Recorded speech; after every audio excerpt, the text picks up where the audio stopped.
Greetings and salutations. Submitted for your approval is the Audio-Technica LPW40WN turntable. This is my new toy. Need something to do, locked up in the house, right? And I've been kind of planning on getting a new turntable, so I decided to go ahead and do it.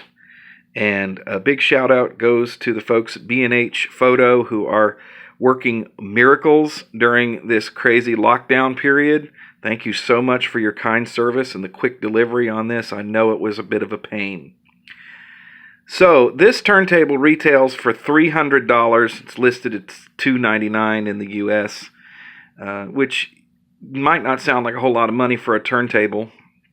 And it's not, but you certainly get a lot of turntable for your money. Audio-Technica has definitely upped their game. So here's a quick tour, and I do apologize. I'm kind of in my own light in the corner of the room here.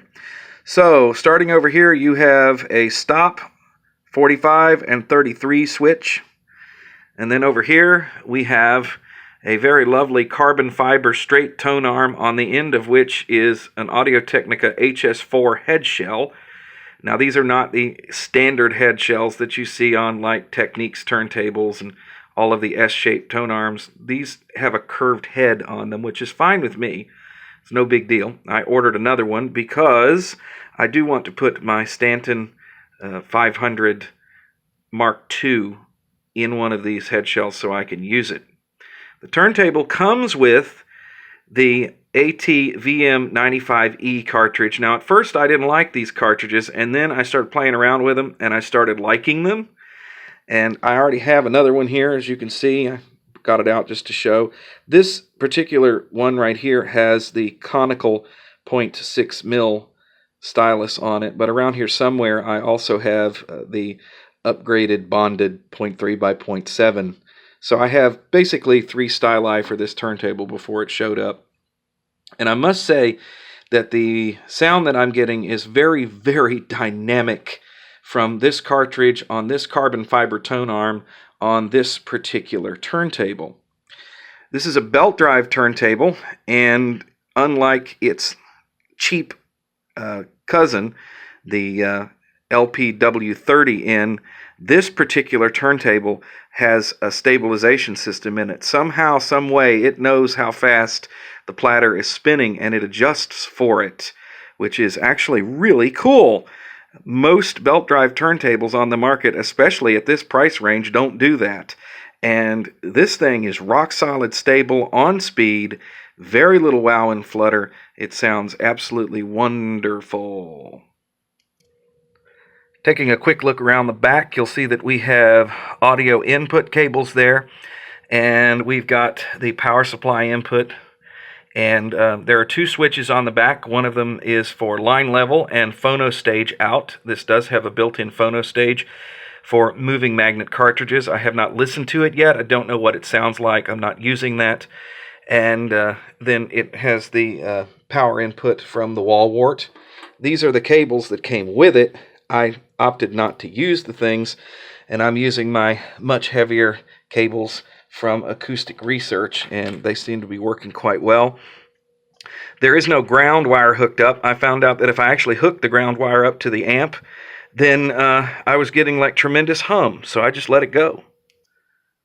The turntable doesn't come with a printed manual. It comes with this quick start guide in the box, and then there's a safety and like a health and safety sheet over here. If you want the manual, you have to print that manual offline. You can go to Audio-Technica's website and download it. I pulled down one page of the manual to show you because there's something really neat here. Aligning the cartridge in a lot of turntables is a big pain, and Audio-Technica this time around has made it super, super simple. And I'm sorry I'm in my own light, gang. They have this very simple little jig here. You lay the head shell down on top of it, and you align the stylus with that line that goes across. And this is a quick and dirty way to get a pretty close alignment without having to pull out a protractor. And very useful indeed for people who are switching cartridges. If you want to get a protractor and make it absolutely dead on perfect, that's fine. But for the kind of cartridges that go on this turntable, this is probably close enough. I mean, you can get pretty close. It's a very accurate measurement where that stylus should be in relation to the head shell, in relation to the rest of the arm. The geometry of the arm is all baked in. The only thing that you really ever need to know is that stylus position. The turntable came with a little 45 adapter made of plastic. I have mine here. This thing is a puck of steel. It weighs about 2 or 3 ounces, so I'll put that back over there. One of the things I really like about it is the ability to switch between speeds just with the flick of a switch here instead of having to move a belt, which is what I was having to do on the Orbit turntable. So this is the turntable. One of the things I really like about it is that tone arm. It's really easy to work with, and it's very easy to swap the cartridges out. So I'm going to go ahead and get another HS4 head shell, and that way I can put my Stanton cartridge in there, and swapping them back and forth shouldn't be any problem at all. The only disadvantage to this arm I can see is that it does not have any way to adjust the height of the arm, so you just have to use cartridges that are about as high as the Audio-Technica stock of cartridges. They're all kind of the same height. And so this is not going to work well with an Ortofon 2M Blue or something like that. It might be a little tall. Of course, you could shim that tone arm up, but I haven't really even looked into that yet because I don't plan on using any other cartridge but that and the Stanton on this machine. So let's get an audio sample of what it sounds like. I cannot play music because this is YouTube, and they will strike you on any kind of music. I had a copyright claim come up the other day on a video that's been on this channel for more than 10 years. Bastards. So here we go. Let's go ahead and start the record up, and you can get some idea of what it sounds like. Very dynamic, clean, smooth sound. Here we go.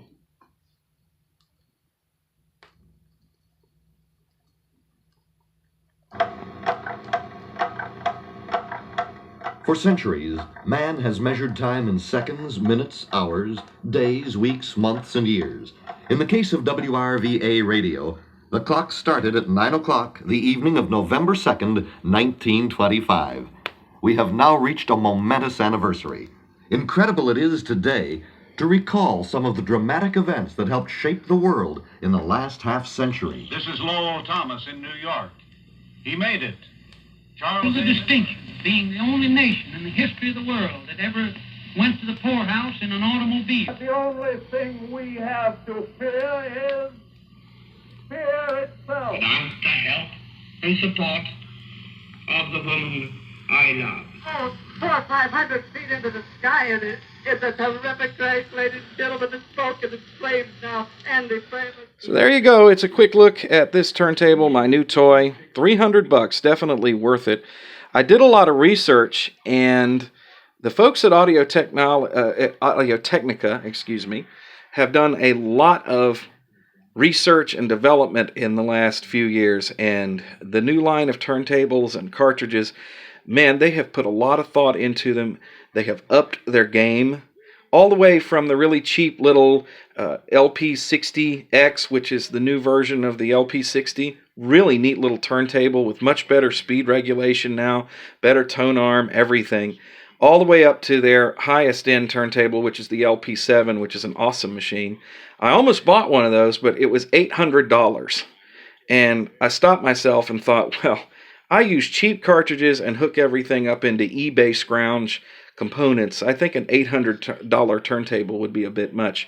But I'm really happy with this one. It's very well made, worked great out of the box, no problems to report here. Love the sound, very clean, even with that stock VM95E cartridge on it.